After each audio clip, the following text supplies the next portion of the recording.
नमस्कार, खास पेशकश में आप सभी का स्वागत है। और जिस तरीके से कल जो है बड़ा घटनाक्रम रहा और 90 दिनों के लिए ट्रंप टैरिफ को टाल दिया गया। स्क्रीन पर ग्राफिक्स लेकर के आ जाइए। और बड़ा घटनाक्रम रहा और दुनिया भर के बाजारों के अंदर शानदार रिकवरी देखी जो है वो देखने को मिली है। टैरिफ को फिलहाल के लिए 90 दिनों के लिए टाल दिया गया। चीन को छोड़ करके बाकी देशों पर जो है टैरिफ को टाल दिया गया। हालांकि चीन के ऊपर 125% 125% का टैरिफ लगा दिया गया है। दुनिया भर के बाजारों में, शेयर बाजारों में काफ़ी तेज रिकवरी है। क्या स्ट्रेटजी होनी चाहिए अभी जो है दुनिया भर की अर्थव्यवस्थाओं में जो मंदी की आशंका है, क्या वो टल गई है? ये वो तमाम ऐसे सवाल हैं जो हम सबके मन में चल रहे हैं। और इसका सही उत्तर देने के लिए हमारे साथ विशेष मेहमान जुड़ रहे हैं। हमारे साथ पीके बसु जी जुड़ रहे हैं। पीके सर, बहुत बहुत स्वागत सर अपना इम्पोर्टेंट टाइम देने के लिए।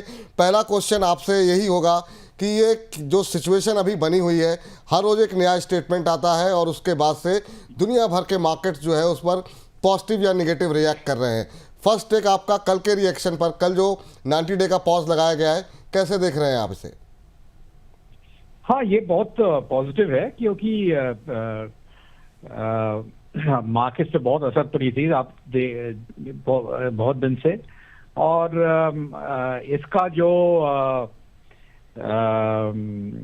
ट्रम्प ने जो किया है उससे हमारे लिए, हमारे देश के लिए बहुत लाभ हो सकता है, क्योंकि हमारे विरोधी जैसे बोल सकते हैं ग्लोबल मार्केट्स में चीन पे बहुत अभी भी जो टैरिफ्स लागू हो चुका है और जारी है वो रहेगी।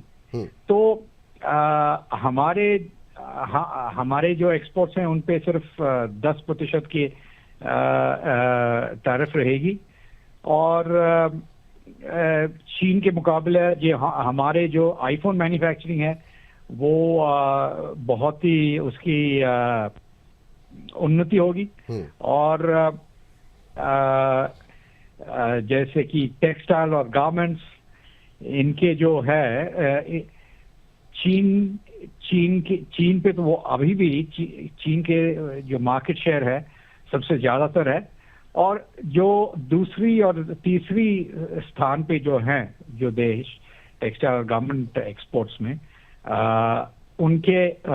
उनसे हमारे टेक्सटाइल और गारमेंट्स एक्सपोर्टर्स अब ज़्यादा कंपेटिटिव हो जाएंगे। जैसे कि वियतनाम और बांग्लादेश, उन पे जीएसपी बेनिफिट्स था तो वो 0 टैरिफ पे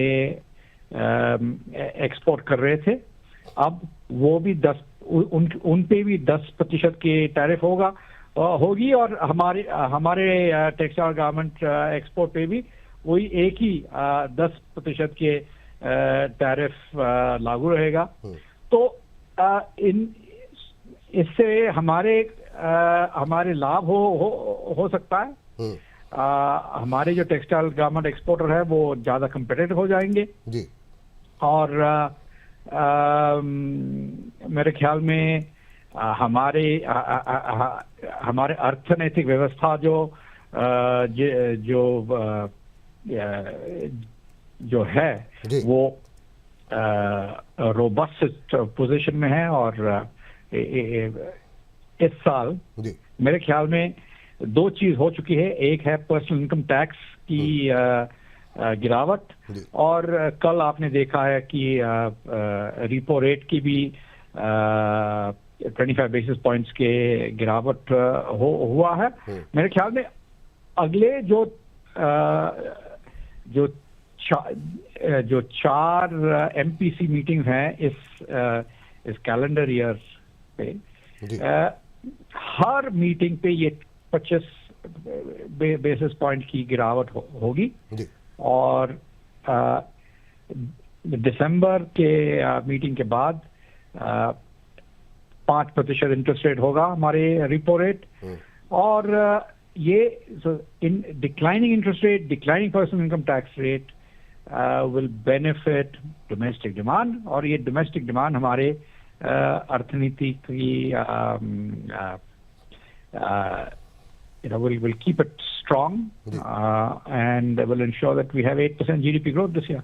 बिल्कुल। Real GDP growth. सर आपसे मुझे लगता है, मुझे बात किए हुए ऑन एयर कम से कम 7-8-10 साल हो गए, और आपसे निश्चित रूप से कहना चाहेंगे सर, आपकी हिंदी काफ़ी इम्प्रूव हुई है पहले से, और आप चाहें तो अंग्रेजी में भी बोल सकते हैं, कोई दिक्कत नहीं है। लेकिन मेरा अगला क्वेश्चन जो है आपका सर, कि जब मैं बिजनेस चैनल में था तब आपसे अक्सर जो है सुबह एफआईएस का व्यूज़ लेने के लिए आपसे बातचीत होती थी। अब सवाल यहाँ पर ये है, बहुत लोग कह रहे हैं कि अब रिसेशन की बात होने लगी है। अभी की सिचुएशन में आप किस तरफ, आपको लग रहा है क्या हल्का स्लो डाउन आएगा यूएस में, या फिर एक रिसेशन जो है वो आपको भी साफ दिखाई दे रहा है, और वो रिसेशन आता है तो दुनिया भर में क्या असर रहेगा, और ख़ासतौर से इंडिया की इकोनॉमी पे उसका किस तरह इम्पैक्ट देख रहे हैं आप? देखिए, अगर आप गोल्डमैन सैक्स या S&P इनके जो फोरकास्ट पे अगर आप ध्यान दें, वो लोग भी कह रहे थे कि सिर्फ 30 से 45% की प्रोबेबिलिटी है रिसेशन का। वो नहीं कह रहे थे कि रिसेशन होने ही वाला है, कह रहे थे कि प्रोबेबिलिटी बढ़ रहा है, पर प्रोबेबिलिटी 50% से कम था। इनके भी जिन लोगों ने कह रहे थे कि रिसेशन का प्रोबेबिलिटी बढ़ रहा है, वो लोग भी नहीं कह रहे थे। सिर्फ एक बैंक JP मॉर्गन का कह रहा था कि 60% प्रोबेबिलिटी है कि रिसेशन होगी। पर मेरे ख्याल में रिसेशन का कोई सवाल ही नहीं उठता, क्योंकि मार्किन जो अर्थनैतिक सिचुएशन है, जो स्थिति है, वो अभी भी बहुत ही जबरदस्त है, और सिर्फ एक देश की इंपोर्ट्स पे टैरिफ लगाया गया है, वो द्वितीय स्थान की इकोनॉमी है, चाइना। पर जितने चीजें वहां उत्पादन होता है चीन में, वो चीजें अन्य देशों में भी होता है। तो अगर हमारे इंडिया में होता है, वियतनाम में, बांग्लादेश में, बड़े और कोरिया, जापान, ये सब जगह में ऑल्टरनेटिव उत्पादन की स्थान है। तो अगर चीन पे ही ये टैरिफ लगाया जाता है, अभी जैसे कि प्रेसिडेंट ट्रम्प ने लगाया है, ऑल्टरनेटिव सोर्सेज ऑफ मैन्युफैक्चरिंग जो है वहां से आएंगे, तो मेरे ख्याल में इससे कोई रिसेशन की सवाल ही नहीं होता, क्योंकि थोड़ा बहुत कॉस्ट बढ़ सकती है, थोड़ी सी कॉस्ट बढ़ेगी, पर जो इन्फ्लेशन जो अमेरिकन जो इन्फ्लेशन रेट है, कोर PCE इन्फ्लेशन की जो रेट है 2.8% पे हैं अभी, तो उससे मेरे ख्याल में अगले 2-3 महीने में वो 3% से थोड़ा ज्यादा हो सकता है। पर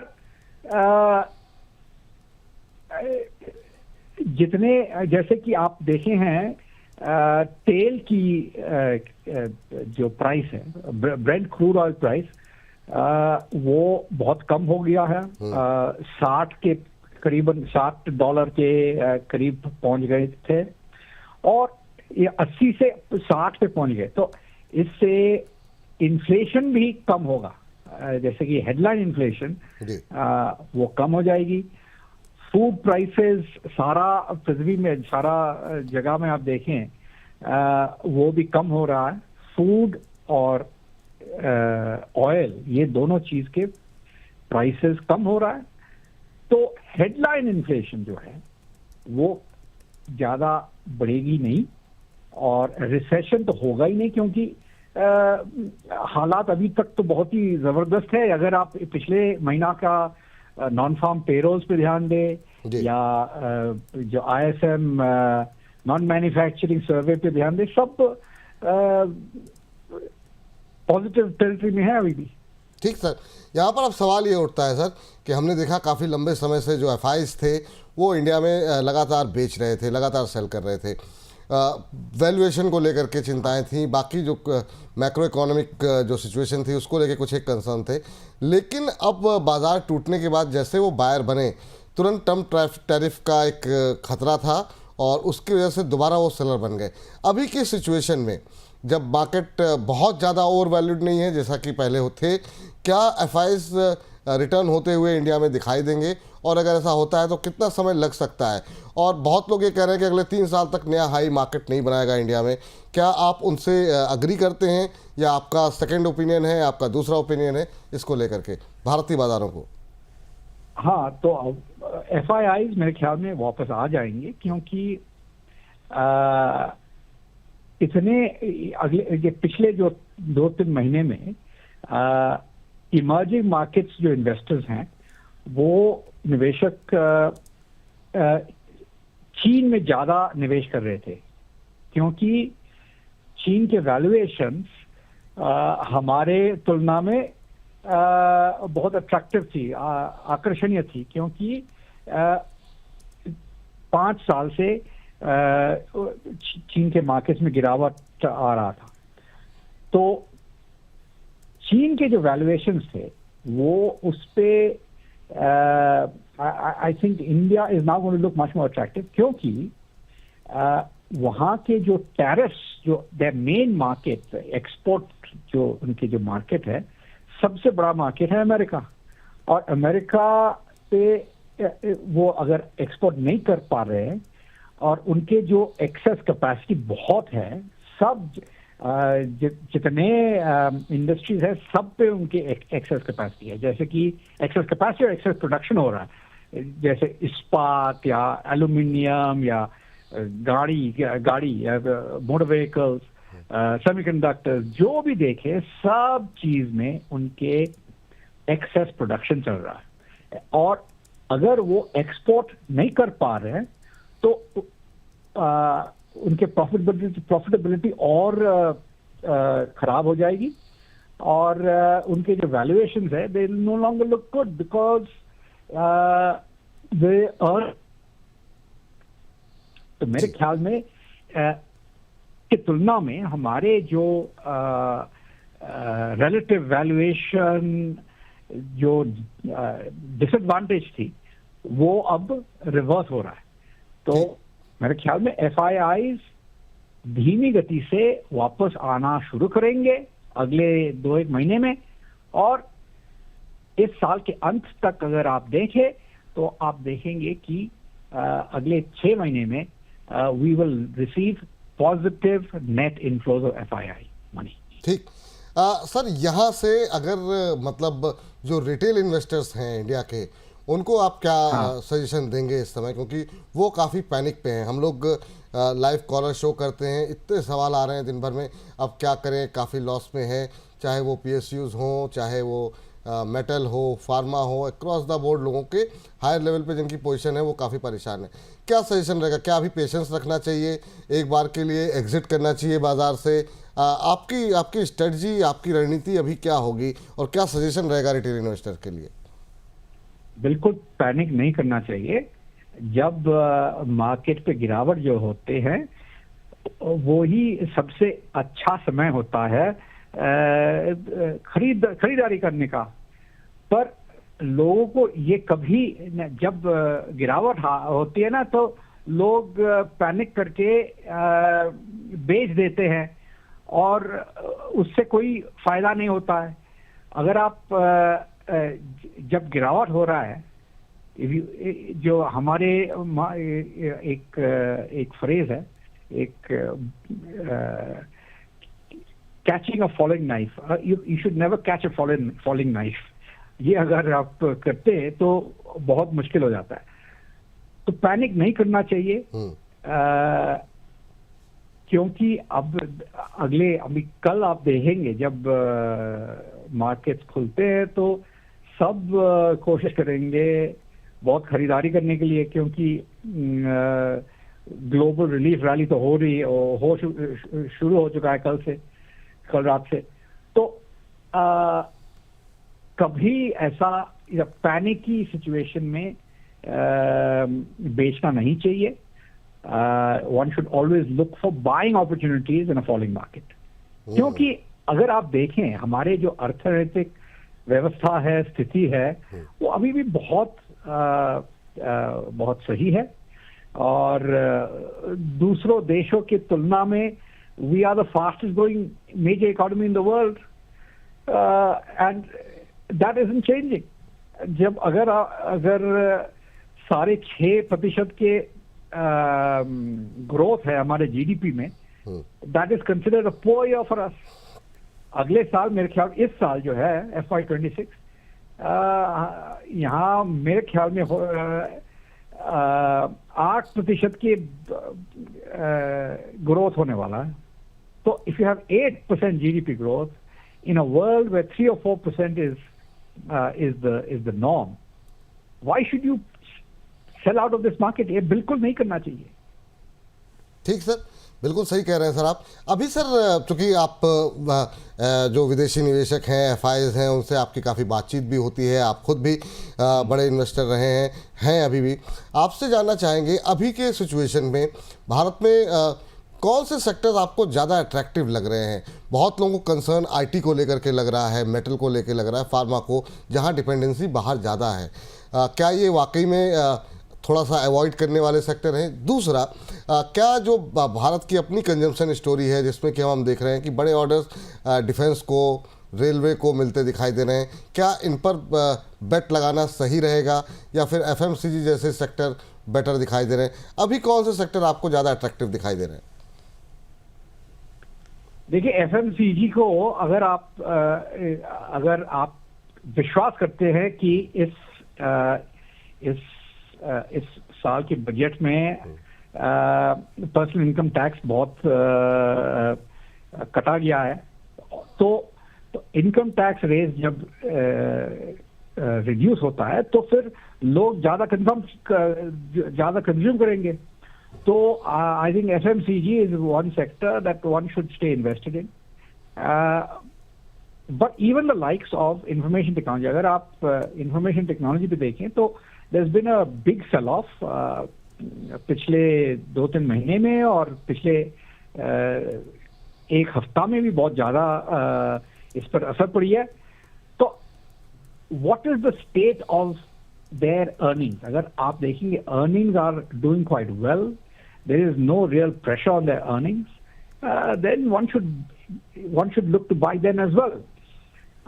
Or in a panicky situation, you should always buy defensive stocks, those that are high dividend paying.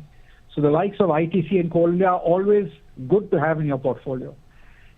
In terms of international pressures, etc., it is interesting that the US was looking to impose 25% tariff on non-farm automobiles. All cars and trucks, etc., and motorcycles were going to pay 25% tariff, but farm automobiles were exempt. Which is the world's biggest producer of tractors in the world? Mahindra and Mahindra. So, मेरे ख्याल में that is one stock that is a beneficiary of this global environment. So, I think there are still many opportunities. There are many attractive stocks in the Indian situation that are worth looking at. Or banks. अच्छा, और एक चीज है कि if you believe what I am saying, I expect कि interest rate और 1% कम होगी अगले 8 महीने में. तो 8 महीने में अगर it comes down from 6% now to 5%, तो इसका एक सेक्टर पे की बेनिफिट बहुत होगी, मुनाफा बहुत होगी, वो है banks. Banks have done quite poorly in recent months also, in the recent few months.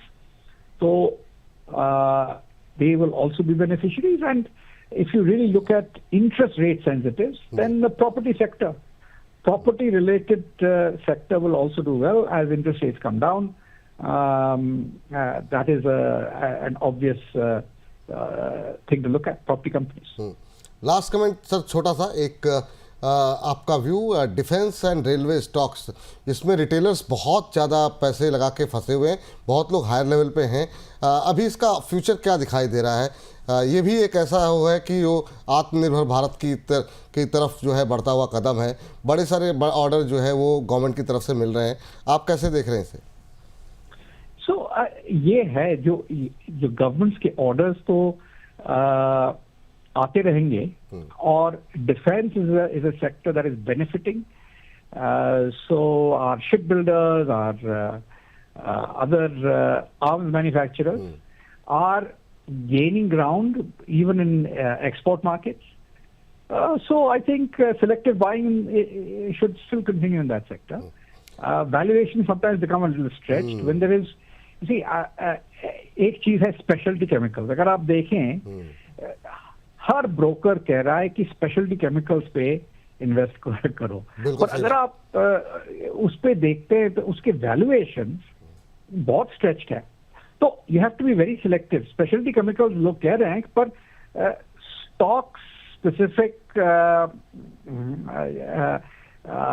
Approach needs to be taken even in that sector. Thank you sir, बहुत अच्छा लगा आपसे बात करके, और हम ये एक्सपेक्ट कर रहे हैं आप आगे भी अपने बिजी टाइम शेड्यूल से थोड़ा थोड़ा टाइम कभी कभी निकाल करके हमारे जो व्यूअर्स हैं उनको गाइड करते रहेंगे, और आपकी गाइडेंस जो है हमारे दर्शकों को, हमारे व्यूअर्स को, उनकी नॉलेज को और ज़्यादा एनरिच करेगी और ज़्यादा बढ़ाएगी. बहुत बहुत शुक्रिया आज की इस चर्चा में जुड़ने के लिए सर. हाँ, शुक्रिया जी. Thank you sir, thank you. तो फिलहाल के तमाम सेक्टर्स के नाम लिए गए, लेकिन हाँ, वैल्यूएशन एक कंसर्न है डिफेंस के अंदर, रेलवे के अंदर. जहाँ वैल्यूएशन ठीक है वहाँ पैसे लगा सकते हैं. कोल इंडिया का नाम लिया गया, M&M का नाम लिया गया. यहाँ पे खरीदारी की अपॉर्चुनिटीज तलाशनी चाहिए. FMCG में जो है कई सारे नाम लिए गए, वहाँ आप अपॉर्चुनिटी तलाश रखते हैं. लेकिन अभी फ़िलहाल बहुत ज़्यादा घबराने की, पैनिक करने की जो है कोई भारतीय बाज़ारों को लेकर के आवश्यकता नहीं है. ये कहना है PK बसु साहब का. तो इसी के साथ अपनी इस खास पेशकश को हम समाप्त कर रहे हैं, और शुक्रवार का दिन उम्मीद ये करते हैं कि काफ़ी शानदार तेज़ी के साथ रहेगा. उसमें अब रणनीति शुक्रवार को बनाएंगे कि कहाँ पर आपको एग्जिट करना है, कहाँ प्रॉफिट बुक करना है, कहाँ बने रहना है, और फ्रेश बाइंग की अपॉर्चुनिटीज़ कहाँ कहाँ है. बोनस के साथ बने रहिए, सारे उत्तर मिलेंगे. फिलहाल के लिए नमस्कार.